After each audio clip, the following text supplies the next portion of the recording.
Now 7 p.m. and I am calling to order the regular Board of Education meeting for Indian Prairie School District 204 on Monday, January 23rd, 2023. Michelle, will you please call the roll? Ms. Fosdick. Here. Mr. Karubas. Here. Ms. Jane. Here. Mr. Rising. Here. Ms. Donahue. Here. Ms. Deming. Present. And Ms. Grover. Ms. Jane, will you lead us in the pledge?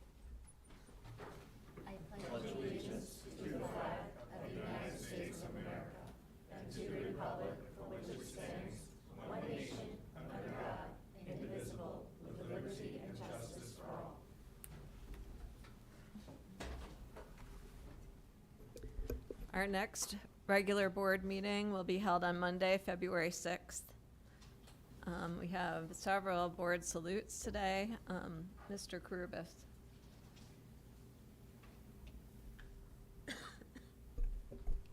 District 204 students achieve rank of Eagle Scout. The board salutes Neuqua Valley freshman Patrick Knowlton and Mattia Valley junior David Palm for achieving the rank of Eagle Scout, the highest advancement ranking in scouting. Patrick's Eagle Scout service project involved creating the Lake Crone Reading Sanctuary at Crone Middle School. The sanctuary has a lending library, inspirational rock garden with a path and potted flowers, and he mulched open areas overlooking Lake Crone and around the school. David constructed a raised planting bed for the Naperville Park District. The purpose of the raised planting bed is to enable elderly or handicapped individuals to garden, as raised beds are extremely helpful for people with limited mobility.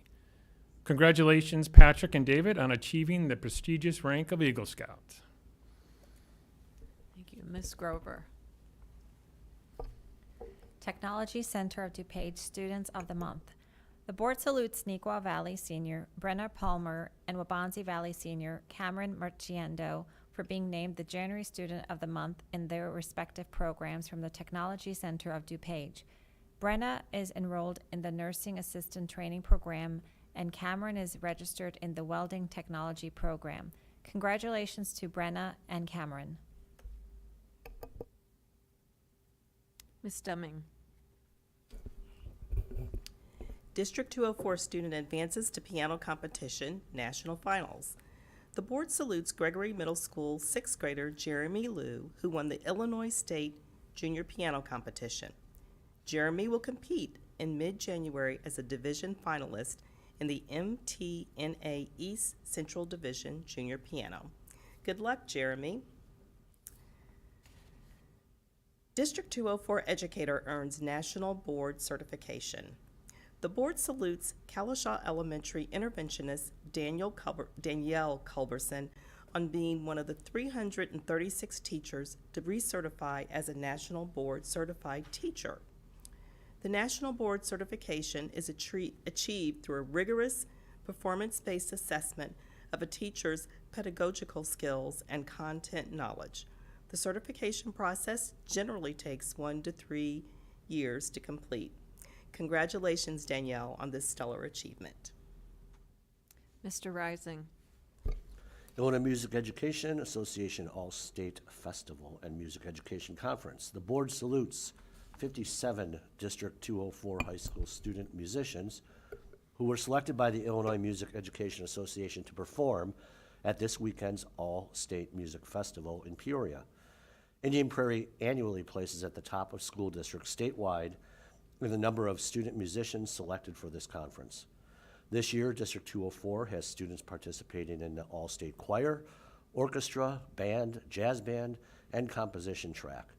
Additionally, one District 204 student has been named as a selectee for the ILMEA Future Music Educators Seminar, which is coordinated and taught by District 204 music educators Lori and Jonathan Loff.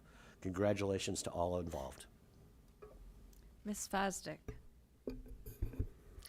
District 204 students excel in the high school and middle school robotics tournament.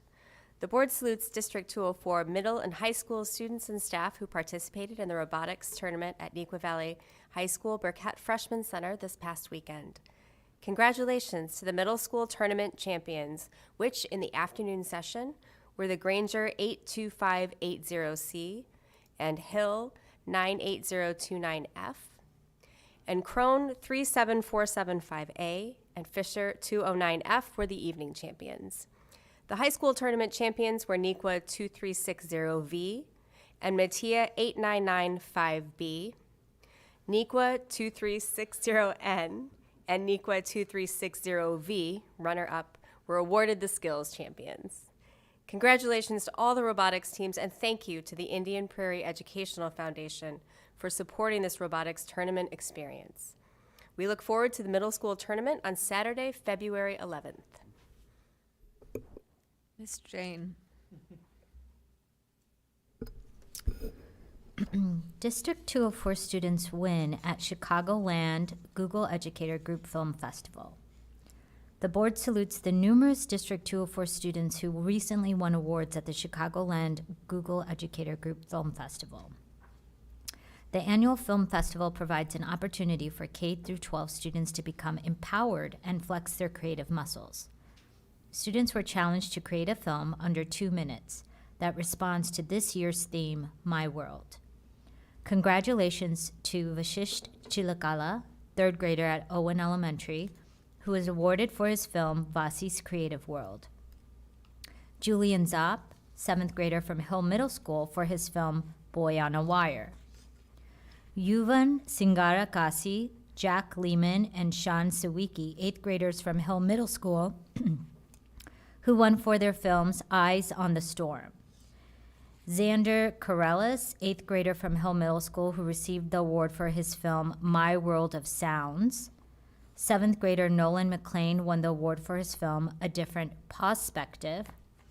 Another award went to the filmmaking team of Christopher DeVore and Yusuf Abutalib and Connor Curry, 9th graders from Nequa Valley High School, for their film My Globe, My World.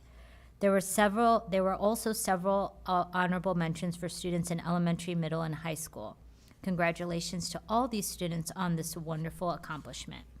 Did you say the first one was 3rd grade? Yes, Wow, from Owen Elementary. impressive. Very.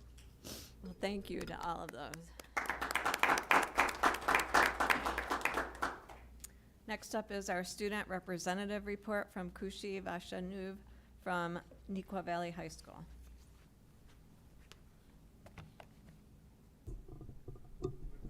Perfect. Hello and good evening. My name is Kushi Vaishnav, and it is my pleasure to represent Nequa here tonight. As we kick off the second semester, the Student Council is preparing for Mr. NVHS, a beauty pageant where seniors, both guys and girls, can show off their talents and fashion sense. We can't wait to see our newest Mr. NVHS crowned at 7 p.m. on March 1st. For the next couple of weeks, 8th graders, freshmen, sophomore, and juniors will choose their courses for the next school year. This past week, Nequa hosted an elective fair to show our rising sophomores, juniors, and seniors their option for the next school year. To help our rising freshmen, Nequa hosted an 8th grade open house, where parents and students alike can get acclimated to the building before the next school year. With so many courses and paths to success, I'm sure every Wildcat has a great school year ahead. For seniors, important dates coming up, such as prom and graduation, have been scheduled. Additionally, tickets for Senior Spectacular, held on April 22nd, are now on sale. We hope to see all our seniors there. As we approach February, the toiletry drive is beginning to kick into gear. Beginning on January 24th, tomorrow, we will be collecting new and full-size personal items, such as toothpaste, laundry detergent, baby wipes, and even more. It's so great to see Wildcats getting involved in their community.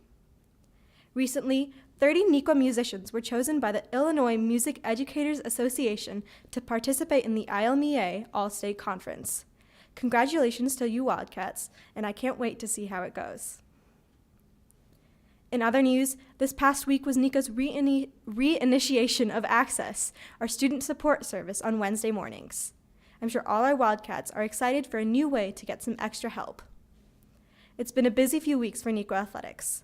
While our winter sports are running out their seasons, many teams are competing in their state. Congratulations to Nequa Dance and Nequa Special Olympics for getting to state. Good luck to you all. With winter sports wrapping up, many spring sports are heading into their selection process in February. Let's all hope for good weather for all the sports heading outside. It's also a busy month for NEQA's competitive clubs, as they are heading into their final leg of their season. Our youth and government team is in full preparation for their spring field trip in March, while the chess team, Model UN, and speech teams all head into their final few weeks. We can't wait to see what you all accomplish. It's been a pleasure speaking with you all tonight. Thank you for listening, and as always, go Wildcats. Thank you. It is now time for public comment, and 60 minutes is allowed. Each person is limited for 3 minutes. When addressing the board, we ask that you respect the confidentiality and the safety of our students and school district personnel. We also ask that those addressing the board be cognizant that this is an open meeting and is available to all age groups, and as such, ask that you consider who the audience members are this evening and keep comments age appropriate. Public comment represents the voice and opinion of the speaker. There will be no feedback from the board members during the meeting, but follow-up will be provided by an administrator as appropriate. Although this is not required, it is helpful for the board to know whether the comments and concerns we hear are being raised by residents. So we ask that you state if you live in the district and if you currently have children in our schools. And tonight we have 2 speakers. The first is Alicia Smith.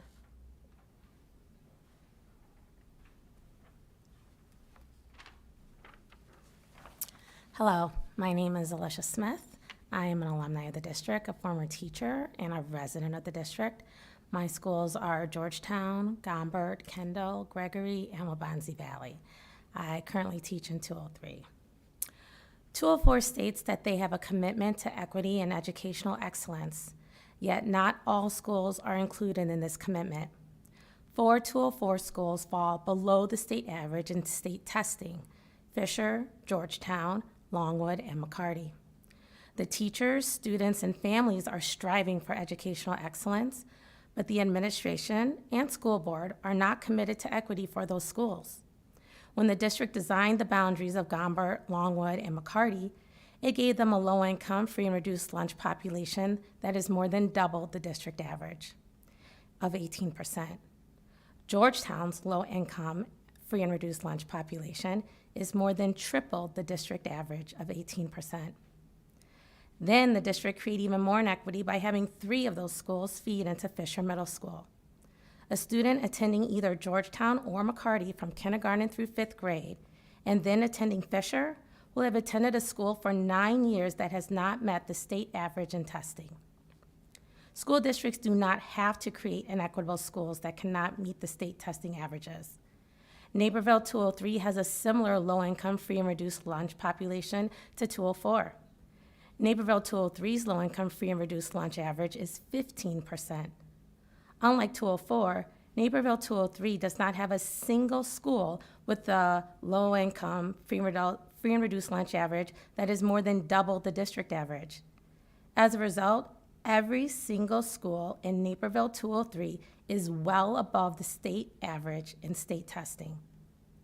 204's commitment to equity and educational excellence should be for all of its schools. The administration school board should not be designing schools with inequitable obstacles for teachers, students, and families to overcome. We deserve to be included in the district's educational excellence. We want equitable schools for Fisher, Georgetown, Gombert, Longwood, and McCarty. Thank you. Thank you. The next speaker is Kevin Ole.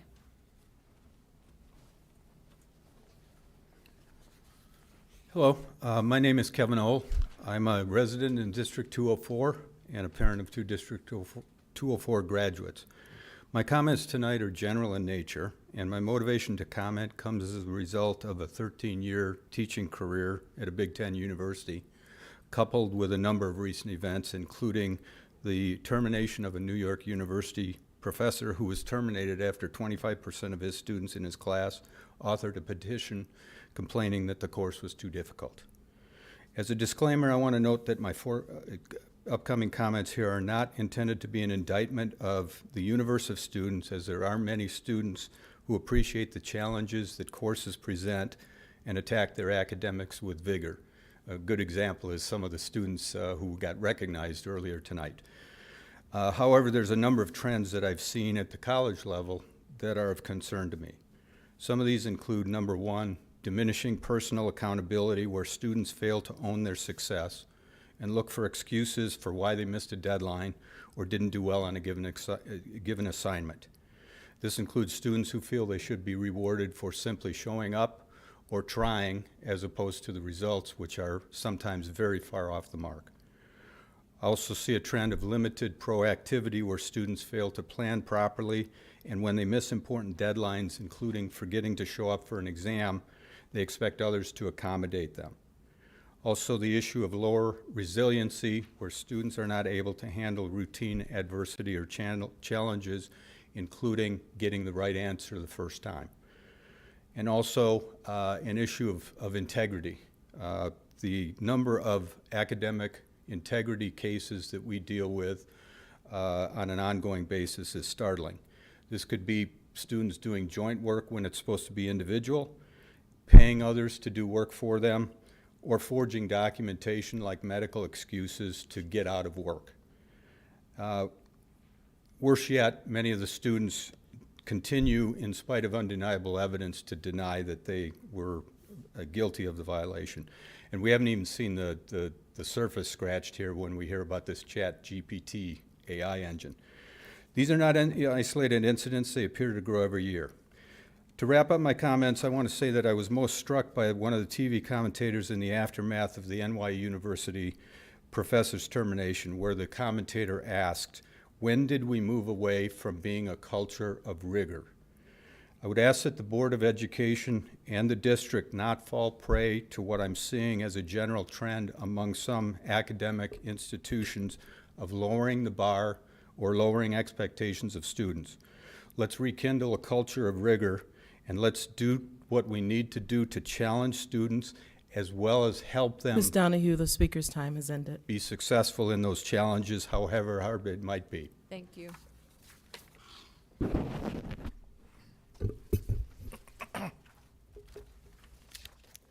We now move to our consent agenda and superintendent report. We will start with the superintendent report. Dr. Talley.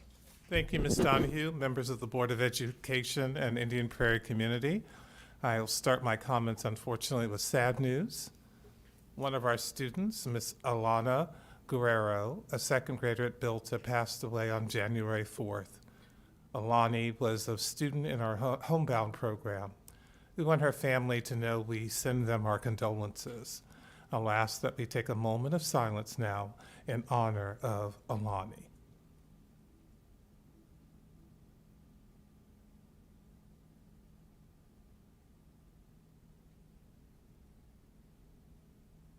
Thank you. Starting this week and over the next several months, our high schools, through the funding provided by Indian Prairie Education Foundation, will have the Young Hearts for Life cardiac screening. These screenings, which will be offered to all students at the high schools, screen for heart issues. Since IPEF started the program in 2009, approximately 380 students have been referred for additional testing with their personal care physicians. We are thankful to IPF for this funding it provides for this program. Please contact your child's high school for screening information. You may find information on the IPF website, and we know that screenings will actually begin this week. It is a great program, and we're glad that we have it for our high school students. They get 2 screenings within their 4-year academic time in Indian Prairie. I'm happy to say that the district was informed recently that we will receive an additional $250,000 to support mental health clinics. More information will be shared at the Board of Ed meeting, but I can say now this additional funding will support our current goal of expanding mental health support to our students and their families. We currently are seeing more than 70% of our referrals for the clinics we currently have in place schedule a time with their therapists. This means we will have received more than $1.3 million in the last year to support mental health in our district, and I'm very pleased about that. Ms. Donahue, I'll now turn the meeting back to you. So we now move to our consent agenda items. I need a motion for the approval of consent agenda items D through L. I move that the Board of Education approve consent agenda items D through K to the exclusion of L. Is there a second? Second. Any discussion? Michelle, will you call the roll?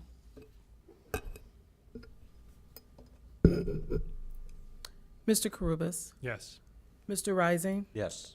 Ms. Fosdick, Yes. Ms. Deming, Aye. Ms. Grover, Ms. Donahue, Aye. and Ms. Jane. Yes. The motion passes. Now I need a motion for the approval of consent agenda item L. I'll make a motion for the approval of consent agenda item L as presented. I'll second. Any discussion? I am going to be abstaining from a vote on this item as although not against law or any of our policies, I have a personal relationship with somebody on the report. I will also be abstaining for the same reason. Michelle, will you please call the roll? Mr. Rising, Yes. Ms. Deming, Aye. Ms. Grover, Ms. Donahue, Yes, and Ms. Jane. Yes. motion passes. Abstain. Next, we will have a presentation from Ms. Tara Fowler and Mr. Mike Purcell regarding course revision proposal.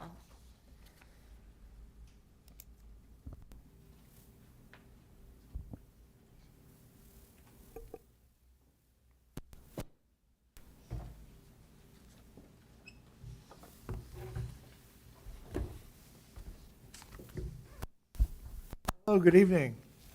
Thank you for allowing us some time in the agenda this evening to come and talk to you. We're very excited to talk to you about a curriculum project that's been a long time in the making. So we are here to talk about our Spanish 1 class. This is a revised course, obviously not a new class to us, but a revision of the work that we've been doing. We'll talk a little bit more about what that revision was and some of the motivating factors. This aligns with Board Policy 640.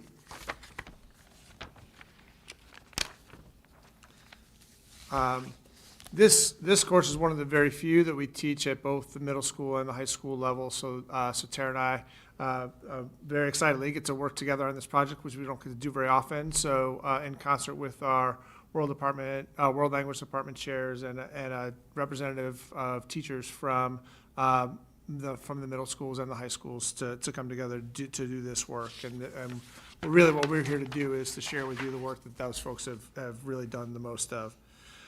In general, it's just a reminder, new course proposals or revisions come through the academic departments and certainly in concert with the C&I department. We really look at the following things. What's the merit of the work? The number of students impacted, student achievement goals, and alignment to Board of Education goals, which we'll talk about a little bit more, like student achievement and equity and student engagement, certainly big parts of the strategic plan. As I mentioned, this is at 10 different schools, which is a rare thing for us. We had all 7 of our middle schools and the 3 large high schools. Many of you were here over the past 5 years when I've come to the board to talk about Spanish 2, and before that Spanish 3, and before that Honor Spanish 4. And then actually right before I started was we did AP Spanish. So this is the end of the sequence of courses. And one of the things that Tara will talk about is how these all link together.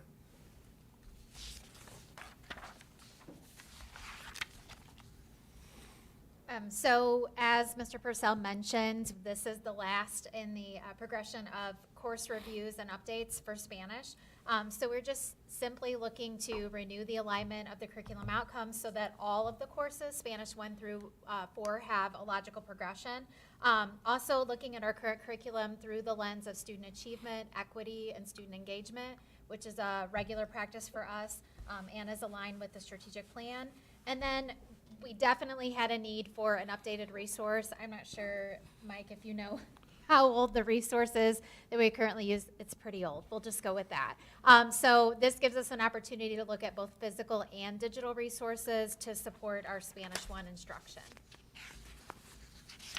In terms of the course and the curriculum work that we've done, the curriculum team has been working for quite some time now. We've developed 6 units, not necessarily in the order that they're listed on the slide. The units and outcomes are similar to what we've had previously in Spanish 1 with some changes in that we made sure that our work was really focused on that alignment and continuity with the other Spanish courses, which I mentioned, as well as we wanted to make sure that we had some engaging instructional practices and that there were some updates in that area. We also gave priority to making sure that the course is aligned with the national standards or the ACVO standards. And we also looked a lot through the lens of how is Spanish 1 and the subsequent courses align with and preparing students for those AP Spanish courses should they choose to go down that pathway. So in terms of detail and timeline, this could go down as the longest curriculum project in the history of the Indian Prairie School District because we began the work pre-pandemic in the fall of 2019. We had to pause for a few years, and then we resumed that work again this past summer. We have representatives on the team from all of the middle schools and high schools, including the 3 World Language Department chairs. If approved, at the next board meeting, the team does plan to meet several times this spring and in the summer to prepare for rollout of the new curriculum and proposed resource in August of 2023. We are in that year. So in terms of next steps, we are here tonight to request board approval of the revised curriculum for the Spanish 1 course at the next board meeting on February 6th. So certainly want to take some time tonight to answer any questions you might have about that. We would certainly give you some time to think that through and then bring that back as an agenda item at our next regularly scheduled meeting. So this would be a time. We're going to continue on in a moment and talk about resources, but really wanted to make sure if you had questions about the course itself or the process, we'd answer those before we start talking about how we're going to support the teachers and students. Okay, I'm going to open it up for questions, but first, we're going to ask our student representatives. We have been striving to have more student voice in our board discussions and board decisions, so I would like to know if you have any questions from the student perspective or comments. Oh, we should have planned that better. Victoria, yeah. Hi, my name is Victoria Vassal. Good evening. I just want to say I am enrolled for AP Spanish next year, and so I think it'll be interesting as I've been involved in the Spanish program since 7th grade, and I've been committed to it. I feel like I would like to, if it's possible for me to give some comment next year as I'll be able to also see the new curriculum roll out. I think that would be really great. And thank you. We love that, and certainly we do hear the voices, especially those students that come to the end of the program, and it's, as you know, like a smaller group every year, right? Because our students have so many choices that we do get to hear a lot of their voice. Certainly we'll make sure that yours is one that since we've had a chance to talk before, a chance to kind of circle back on that. We'd love that. Thank you. Thank you so much. Thank you. All right, I'm going to just open this up to everyone, if they have comments or questions. Number one, I'm glad we aligned it to what we did previously with the other Spanish curriculum. It's incredibly important. This will be on display at the district office if people want to review this curriculum, just like we do with all our curriculum, correct? Yes, sir. Okay, thanks. Any other comments or questions? Just wondered, I know the resources primarily where we're seeing it. Any idea or just a brief example of what students can expect as we consider this curriculum, the course and resource change? Why do you feel it's enhancing and why is it great beneficial? question. So one of the big things that with all of these curriculum projects and when we look at these and try to get them on a cycle, we talk about typically the kind of best practices is somewhere around 6 to 8 years, what just generally happens over time is that sometimes it's easy to sort of drift apart in terms of the things that we end up doing on a day-to-day basis, right? Especially in a course like this where we're teaching in 10 different schools, and especially in the middle schools, there's not PLCs of teams of teachers that are doing this. It's one teacher at a time, and they're all doing exactly the right thing for the kids that are in front of them. But what happens over time is exactly the right thing for these kids and exactly the right thing for those kids, and we start to drift a little bit. And then kids from all of these different schools come in and take Spanish too, and they're just a little bit differently prepared, right? So really the goal of our curriculum work was to really work on that coherence and alignment. So that was really one of the big rationales for this work. I think one of the things you'll see that'll come out of it that are also really great is looking at how do we really put kids at the center of the work, right? So I think as you see the themes, it's about my life and my friends and my experiences and my travel and things like that. So one of the things, particularly for a beginner, is to connect to their background knowledge about life, right? And then try to help them attach some of this world language to that, right? And then we can build upon that and become more fluent in things that maybe you know less about. Thank you. I think it's just beneficial for students and parents to understand why we're looking at making a little pivot, and it's extremely helpful to have that information. So thank you. Perfect. Thank you. Okay, I think there's no other comments right now. Perfect. We're going to pivot right into our second presentation here. We really want to support this with resources as well. And as we've talked about before, sometimes those resource conversations come weeks or months later because of the way this works. We've been doing this project long enough. We're here to talk about all of it tonight. So we did get a chance to say, hey, we've come together on what these units should look like and brought some resources to help our teachers to really frame up what that was. And so both of those trains came into this station at the same time, so we wanted to share both of those with you. We're really excited to do so too. The process of this is we brought in nearly a dozen different vendors and their products, both physical and digital, and sometimes both, and had our teachers really weigh in on those. Had a second round where we brought some vendors in to really walk us through what our favorite ones of those were, and took some feedback from the team. And we really look at those in three areas. One are, what are the instructional benefits of this?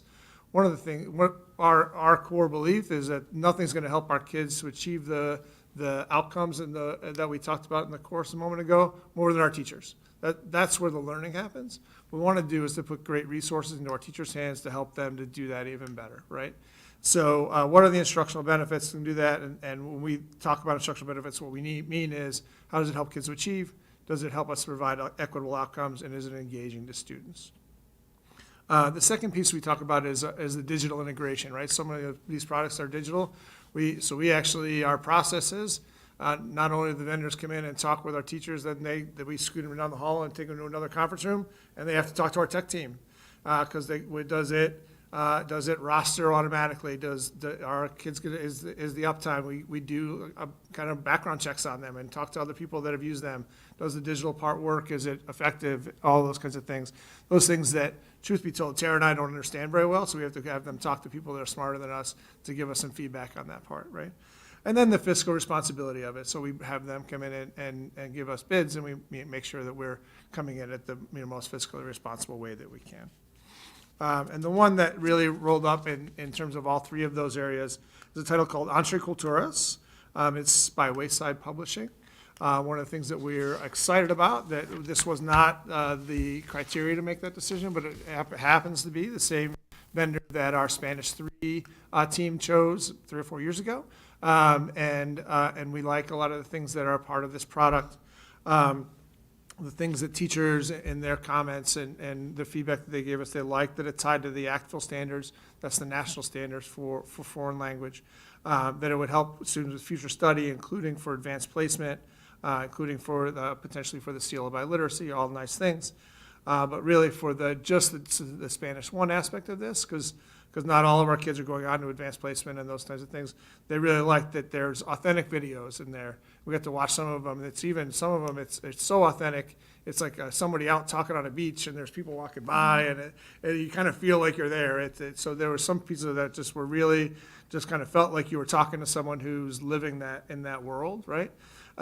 They like the digital supports, and they do like in this resource that there are readers, which are very small books, right, at a Spanish 1 level, that kids can dig in and read a story, right, which is a challenging thing to find at a level that is engaging enough to bring to a 13 to 15-year-old, but also remedial enough that they can do it at a very basic Spanish level, right? So they like that piece of it. These resources will certainly be on display here in the district office for anyone who wants to come and take a look at them. And we will be coming back on February 6th with a request to you to approve this resource as well.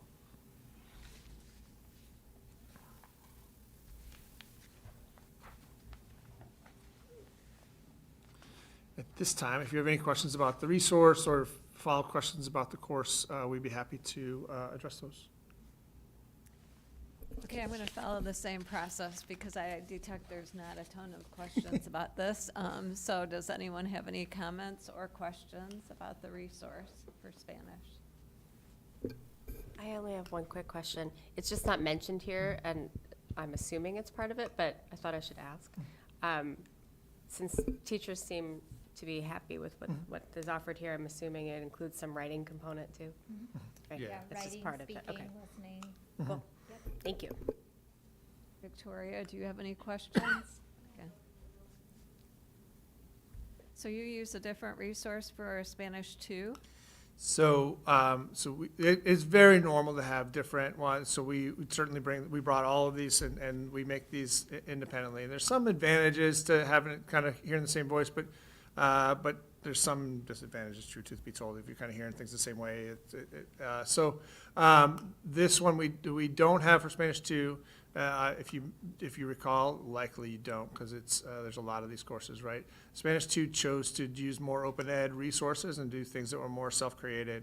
And what we brought was that one of the things we incorporated in the Spanish 2 was instead of a workbook fee for that class, we were doing a first round of our national test. So it previously was the Apple test, and now we're doing the STAMP test. Gives kids an early look at where they are in terms of seal by literacy, gives some actionable feedback for kids based on national standards on where they are. So that was kind of where we put our money towards that, rather than towards a primary resource. And that was the team's decision that came to that, and they've been really satisfied with that since we've done it. Right, I think that's it. Thank you very much, and the resources will be on display, and people can look and comment on that if they have any items and submit them to the administration, and look forward to the discussion at the next board meeting. All right, thank you for your time.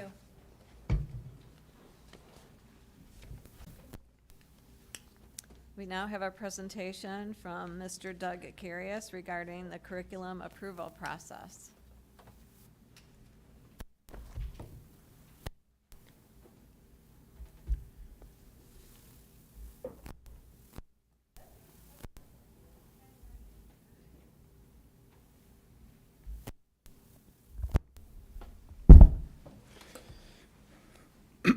Good evening again, Dr. Talley on Board of Education. Thank you for allowing me to come before you this evening. Really wanted to talk about Board Policy 6210, which is about instructional materials is the key part of this focus, and wanted to just have clarification around this as it's been kind of a topic about what does the board approve and not approve. And so just wanted to talk about that process. So our current, the bottom part of this policy is really what we're specifically referring to, and the current policy states that the superintendent shall recommend to the board for consideration adoption all textbooks and instructional materials and shall include that following information. That word all is the one where really wanted to have a conversation about, does this match our practice? And I'm here to say it doesn't match our practice. Any kind of document or can be considered instructional material if you're bringing it into the classroom to get a point across or to do instruction with it. And so if every instructional material came to the board, we'd probably get stagnant in the process of trying to approve everything. And that's why I'm going to break down for you a little bit about primary resources or primary instructional materials versus supplemental instructional materials. And part of that is what we would make as a suggested change to the policy, and that would be the addition of one word in there, which is the adoption of all textbooks and primary instructional materials. So I wanted to go through and break that down for you, what the difference is just in real terms. And it wouldn't be all inclusive, but just a general idea. So when we look at primary resources or primary instructional materials, that's all of our textbooks, whether it's hard copy or digital, we bring those to the board. Required novels, and by what we mean with required novels is the novels that we would expect all students to be doing their learning from in class. We have certain novels that will go along as a whole class to be focused on some part of the curriculum. Sometimes we have choice novels, and I'll talk about that in the supplemental materials. And then student workbooks. These items currently go through and have been going through the board approval process, which means that just as you just saw with Spanish 1, that we present about any changes to the curriculum and who's involved in that process. We talk about that curation process, whether that's how many different resources we brought in for staff to look at, whether it was a piloting process,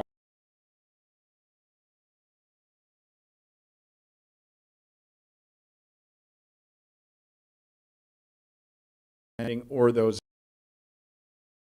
and then we do a final approval to the board on that.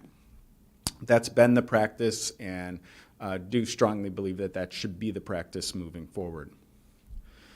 Supplemental resources, this is where it gets, there's a lot of other stuff that's going on that we use to support instruction in the classroom.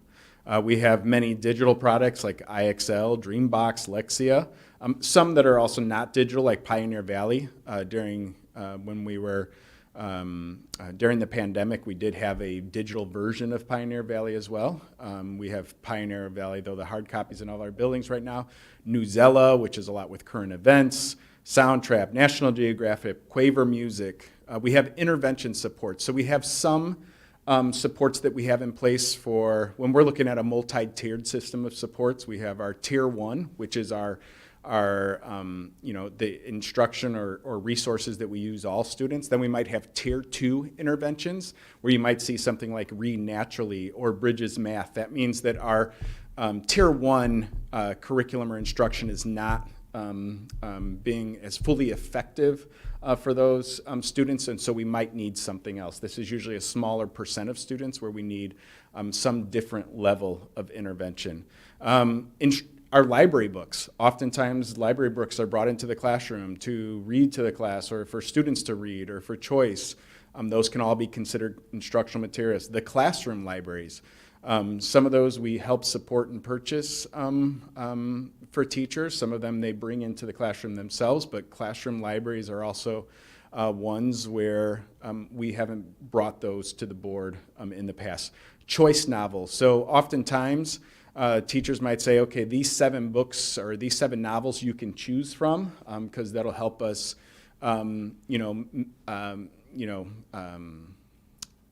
lot of times they're looking for students to have a better opportunity for interest with a book, but they'll help them meet those standards along the way. We would consider those choice novels. We bring manipulatives into the classroom. We have a lot of consumable supplies that we go through each year. Some of those are with course fees. And yes, the board might approve the course fees. We bring speakers in the classroom, and sometimes there's handouts with the speakers. Those would be considered instructional materials. There's also donated resources, and then open education, which is more free things. You might find a video, there's newspapers, all those get brought into the classroom as supplemental material. So we wanted to make sure that there was some clarity on all those things. Any of these things that cost, the board might be approving through a bill list, but that does not mean in any way that it identifies to the board exactly what that is. There might be books for the LMC in there for our libraries, but that doesn't mean that the board's getting the list of every book that's going into those libraries.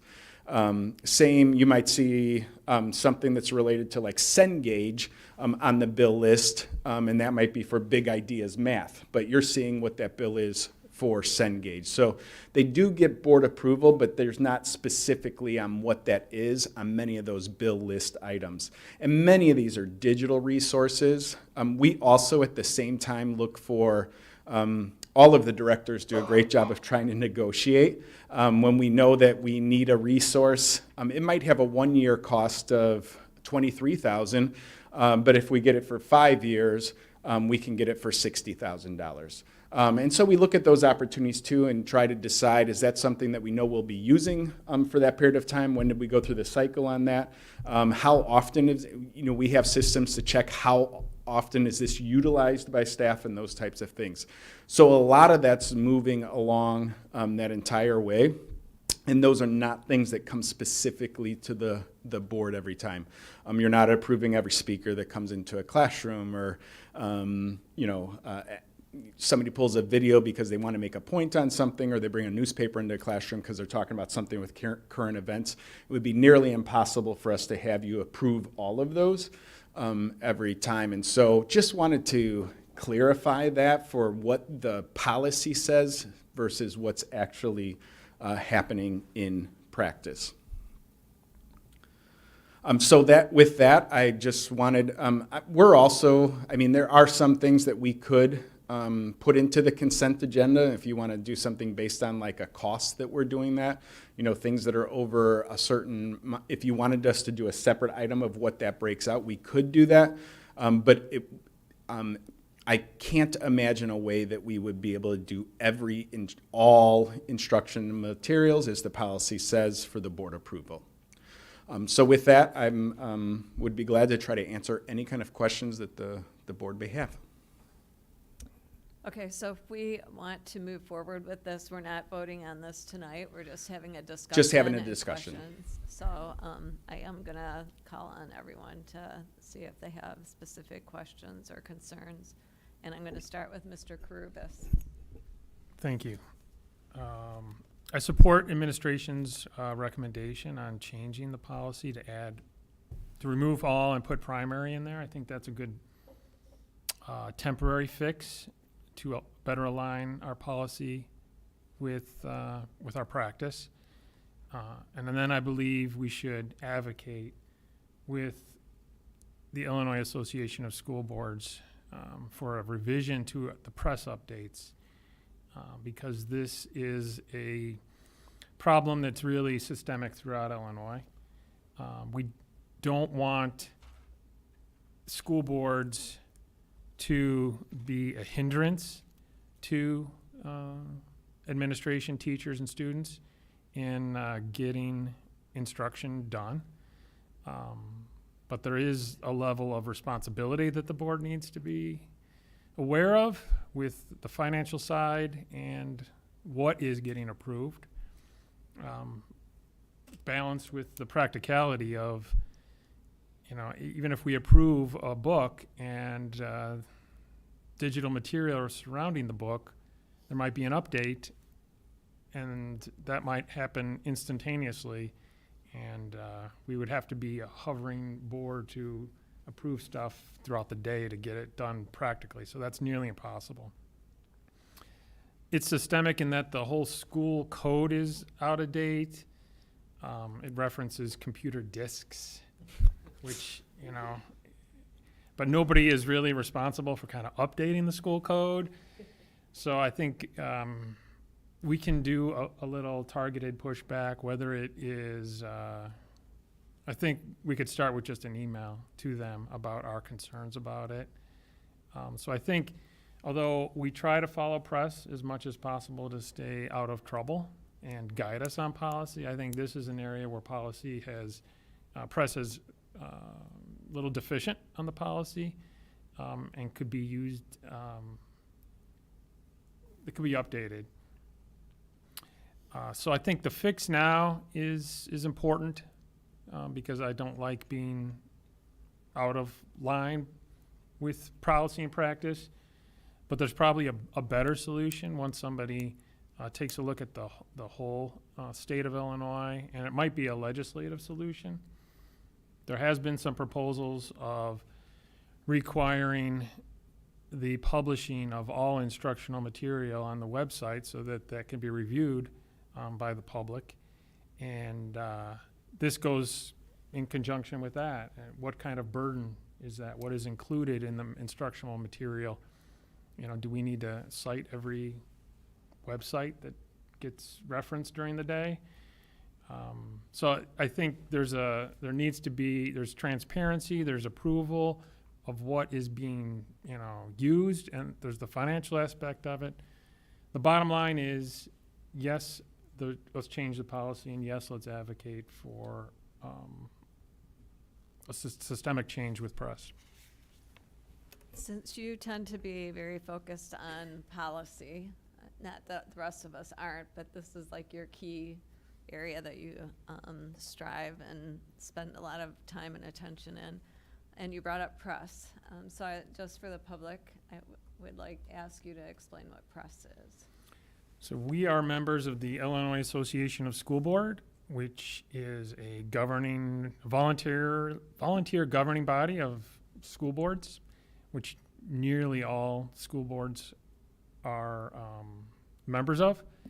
And we subscribe to a service through that association that assists us with putting together our policies. So they call it press. It's an abbreviation. I don't know exactly what it stands for, but it instead of hiring an attorney to update us on all the tweaks that the law makes every month, or instead of Mrs. Jane putting together all that policy changes, we subscribe to the service so that it keeps us up to date, and a lot of our policies follow press. There are times where we've deviated. There's times where there's options to deviate. The music repertoire is a policy in there that is ours. But there are other districts that don't subscribe to press and completely draft all their own policies. And I believe there's benefits to having press because it keeps us as most up to date as possible. Sometimes if you do your own policies,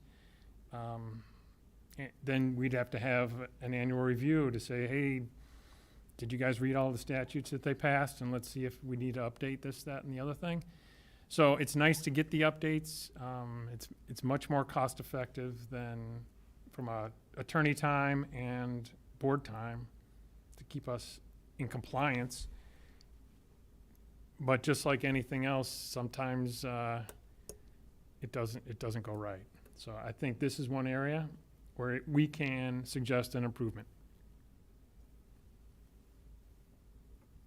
Okay, Ms. Fosdick, have any questions or comments? This seems, I understand it can seem like a tricky thing, but when explained practically, I don't know that any of us have the knowledge, the experience, the training, or the time to do this for 27,000 students and all of our teachers and staff. So to me, this seems like a practical point, but I also think it's a vote of confidence in our administration and our teachers to say that on the whole, we support and stand by most as much as we possibly can what is used to instruct in the classroom. Thank you. Ms. Grover, any questions or comments? I do. I appreciate the clarification, so thanks for that. What is supplemental resource is going to be tricky because you have some that all the teachers will be using because as we noticed in our earlier discussion, some of those books are old. Some of, like the Spanish, that's where we're kind of reviewing that curriculum. So maybe all the Spanish teachers use a particular supplemental evidence, but then each individual teacher might use their own. So it kind of gets tricky. How do you, what is supplemental? How do you, if we are to approve supplemental resources, how do we go about it? Like you were saying, we can't do it teacher by teacher, but at the same time, if it's a district-wide supplemental, we might want to approve it. So it kind of gets iffy. Yeah, we currently we're not recommending to approve all supplemental materials. We want really the policy to match the practice.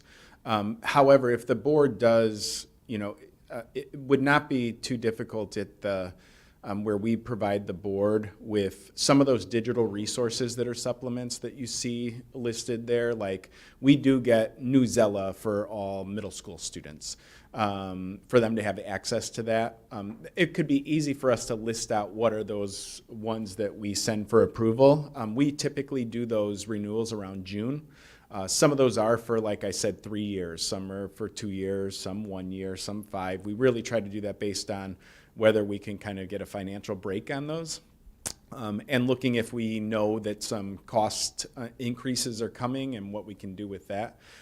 So some of those ones that are maybe there's still a lot of those, and some of them are some of them might be, I know this is not a small amount in a regular thing, but compared to our budget, like there might be something that's $8,000 for us to pay for each year. We have a long list that we review we typically start reviewing that around April to June in that area and do our renewals by June, so we have everything in place for the following year. And so we could, especially if the board wanted on a certain amount, that we could list those out, what those look like, so that they know exactly what those approvals are going for. It would be really hard on some of those intervention ones where we might only have 50 licenses across the entire district because it's very specialized for what a student needs are. And I don't think that that's what they were expecting to happen with the policy. There are a lot of things too, like I said, that are free or that people bring those resources in because that's going to add to the discussion, especially at high school. You might bring in a newspaper article to have a discussion about a current event, and there's no way that it would no longer be a current event, most likely, if we went through the approval process. And so there would be challenges in situations, and you always want to take advantage of learning opportunities when they present themselves. And so that happens a lot, especially with everything kind of going on in the world and trying to have those discussions. And I think about the government class and seeing all the things happening across the world and the things that are probably brought in as discussion topics related to that. So, Victoria, do you have any questions or comments?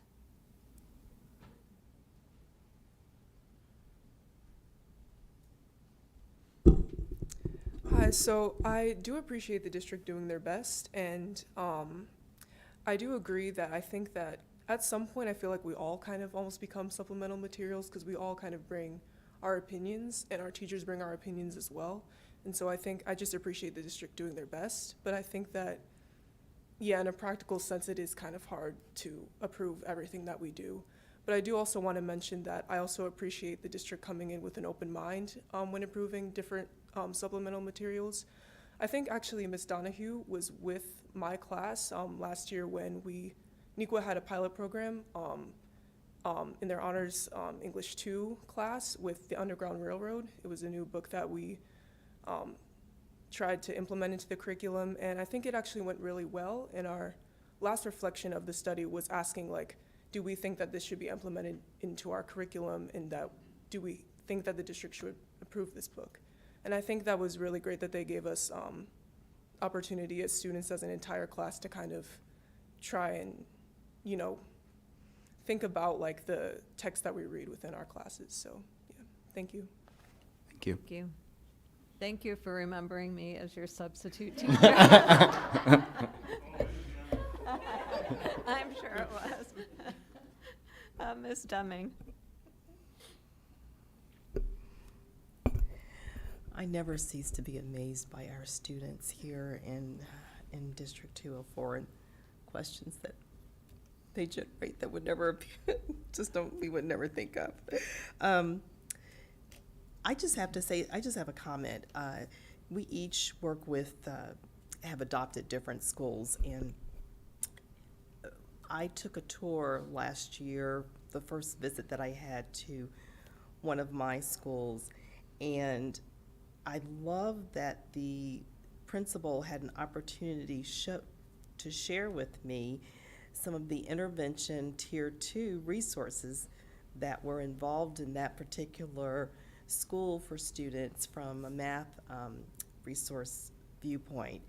Not all students needed that math resource, and I don't think that all of our schools, I'm not going to mention what level, but I don't think all of our schools at that level had that resource. But I didn't follow up near the end of the school year to find out, but throughout the year, it seemed to be very beneficial for the students that were able to have that particular intervention. So I don't think it was one that had come across for us to prove. It was a Tier 2 intervention resource, and so extremely beneficial for individual schools to make that determination of what's going to work for their particular school, maybe not necessarily across the board. So that was just a reflection that I wanted to share of an experience with one of the schools that I partner with. Thank you. Was it at elementary? It was. I wasn't Okay. going to, yes, it was. It might have been the Bridges intervention, because oftentimes, credit to our teachers who aggressively are looking to meet every student's needs. So a lot of times they are, searching for what's something out there. And there are a lot of free educational tools out there. So sometimes you're like, for some reason, if it's not clicking right now, they are looking for something else that might spark that or might just connect better for that student, because it might be a little engage in a different way. You heard earlier in the year about someone came up and talked about, can they try a different intervention at their school or a different supplemental material that was Dreambox versus IXL or those types of things. And we do want to try to support buildings and what they think might work best for those students. Sometimes that's challenging, because oftentimes we can only purchase based on how many students are in our school at the elementary level or that. So then it does kind of sometimes make it challenging for us, but when you have those free resources to try, and then word does spread at times, so it's like, hey, this is a great intervention, and we have struggled to find like Tier 2 interventions for math, and so it was great that we found one that seemed to have a lot of they were finding success behind that, and so we're like, okay, we've got to see if we can get this in the hands of other schools across our district who might be seeing similar. I think it was actually Bridges Math, and the principal introduced it to me in my first visit, but then I'm just going to say the principal had one of the teachers that had been involved in helping to make that determination, used it quite a bit, share with me, and it was so wonderful to get that particular update, so to see someone who was truly using it. Ms. Jane. I don't think there's anything in today's presentation that I disagree with. I think it's an important distinction that you're making, and what a wonderful observation by Victoria on how are we defining supplemental resources. I don't think it's the board needs to approve supplemental resources, but there is a process internally to approve some of these supplemental resources, correct? Most of anything that has a cost, we have an internal process of approval on that. Outside of that, you're going to have, obviously, most of the time our building leaders know what teachers are using in there. A lot of times the department chairs might know what teachers are using. We get a lot of teachers that ask, hey, is this something we can get? And then we explore it. We try to see what it looks like, or we see if a building's trying it and they're having success, and see if we can give that access to other buildings. So yeah, there's not ones that people are trying to hide from anybody else. Everybody's always looking at if they can find something that works, they want to share that. And so that's a great part of it. But anything that costs, we do have an approval process that goes along with that. Many of those come through our directors, because when we're meeting to look even at our renewals and stuff, we're getting together with most of the people that you saw up here earlier. And we talk about what those things look like and what can we do, and how long are we gonna, when are we reviewing that? Because we also don't want to, even though we could maybe get a great deal on something, we wouldn't want to renew something in a contract that goes longer than, if we're going to be looking at that curriculum in 2 years, we don't want to renew something for 4 years because we might decide to make a change through our curriculum committees on something. So, but all of them do go through an approval process. Thank you. Mr. Rising. Yeah, Doug, if you could go to slide 4. This is what the board is approving. So textbooks, hard copy, Yes. all the digitals, required novels, student workbooks. It's kind of good that we had our workshop at 5 o'clock today that talked about our curriculum review process. And then, we just had a presentation on Spanish that talked about the rigorous curriculum review process that staff and department chairs go through to make sure we're putting the correct resources in place. With these primary resources that our teachers are using are also aligning to the standards for our students to learn effectively and do well on their tests, or their SATs, or whatever you want to talk about. Is it safe to say well above 90% of what teachers are doing is with the primary resources in the classroom?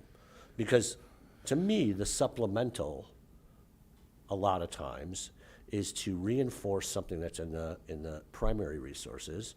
The supplemental is for practicing, maybe for math, or for social studies on questions, but supplemental material is the pure definition of supplemental material is to enhance the primary curriculum.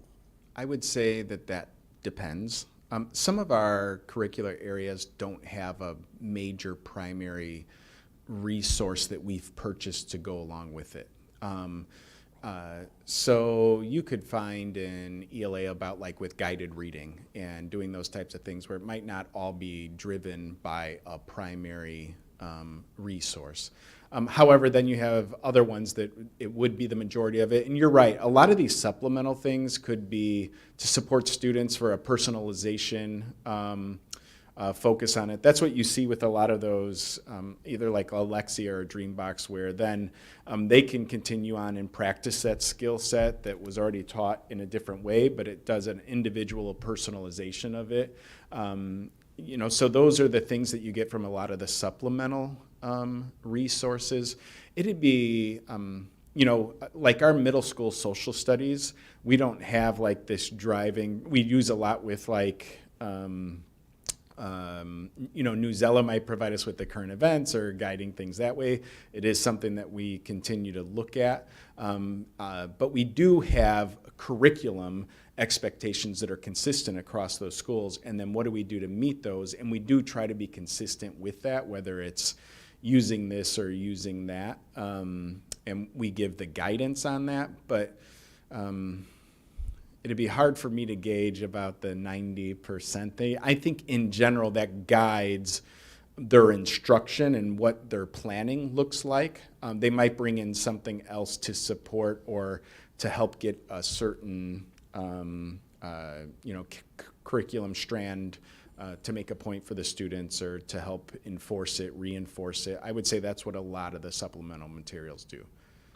Hope I answered your question, Yep, but you did. it typically guides the work that they're doing, and then they just need to bring in other resources to enhance and support. And then, just one final comment. Yeah, Victoria, you blew me away with your question. Because I think back to our whole role as a district is to educate all of our kids the best way possible. And we have a portrait of the graduate that talks about communication and creativity and innovation and critical thinking and problem solving.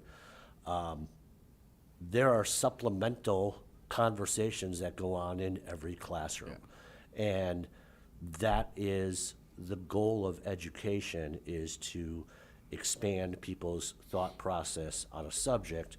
And so that, I thought Victoria's question and comment was spot on. So thank you.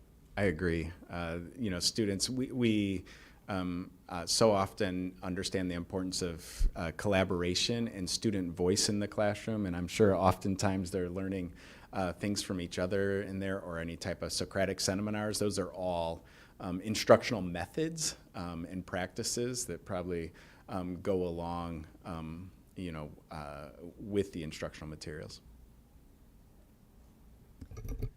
So I do think it was very helpful to have our earlier workshop about curriculum, and the fact that now we have laid out all of our curriculum and when it has been re-looked at or renewed, and a plan going forward for the next 5 years of which curriculum subjects we'll be looking at again. Of course, there's always state mandates or federal mandates that might throw that up in the air, but it's good to have that in place. I agree with the next moves to, we'll vote on the change at the next meeting, but I think if it passes, then I do agree that we need to press IASB, because I think the wording here is very too inclusive of everything. And also the school code updates, we need to express our displeasure at how out of date that is, and really ask someone to step up to pursuing getting this updated. So I think that that's important. I think that there is an absolute overwhelming amount of supplemental material. I think this, like was shared, teachers every single day are looking for other ways to try and help their students, and they might bring in a different book or a different resource to try and see if that helps the student. There is overall policy around supplemental or any materials we use in our classroom. Also, as you shared, there is oversight with any purchases that go on to make sure that people aren't buying things that are out of line with what our district's direction and focus is. So I think that there is things that are looked at to make sure that inappropriate materials are not being purchased. But Yeah. I also think it's important for people to know that the school board doesn't approve every single item. And we would put everything to a stop if we tried to do that. I think it's important to, like, we're doing the same thing. There's different supports we might need for our English as a second language learners, and in special education at times, they have team meetings about the IEPs and might find, so those are always happening on a regular basis. I do think it's to ensure, just from this presentation, that people understand it's not a change in practice. Right. It's just the language doesn't match our practice, and we don't want to add to any confusion. So I think it's important for people to remember that. Okay, that's it then. Thank you. Thank you. All right, our last item is any legislative advocacy or Board of Education updates from anyone? There is a LEN meeting on Friday, I believe, and also a large unit district meeting. So there'll be a couple of things that are coming up. So. I did email the board about something I was bring it up to IASB. I'll probably have an update for the board at the next meeting. Yeah. All right, then I need a motion to adjourn. Motion to adjourn. There's a second? Second. All in favor? Yep. Aye. Any opposed? Nope. We are adjourned.